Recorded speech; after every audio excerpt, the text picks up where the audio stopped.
কারণে আমি ইহুদি হয়ে গেলাম।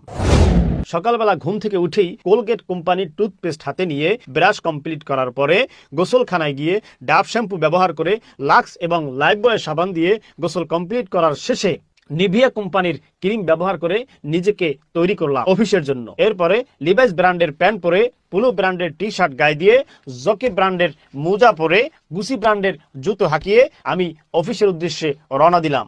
আর হ্যাঁ, আমার হাতে তো রোলেক্স ঘড়ি থাকতেই হবে, না হয় আমার স্ট্যাটাস দেখাবো কিভাবে। অফিসে যাওয়ার পূর্বে নেসলে ব্র্যান্ডের খাবার দিয়ে আমি আমার সকালের নাস্তাটাও সেরে নিলাম। এরপরে রেভেনের চশমা চোখে দিয়ে হুন্ডা মোটর সাইকেল নিয়ে অথবা হুন্ডা কোম্পানির যে কোনো প্রাইভেট গাড়ি নিয়ে আমি অফিসের উদ্দেশ্যে রওনা দিলাম। ইতিমধ্যে রাস্তায় প্রচন্ড জাম। পকেট থেকে আইফোন বের করে সেলফি তুলে ইহুদিদের মদতপুষ্ট ফেসবুকে পোস্ট দিয়ে বললাম, good morning, happy nice day. সকাল 10টায় গিয়ে আমি যখন অফিস আরম্ভ করলাম, আমার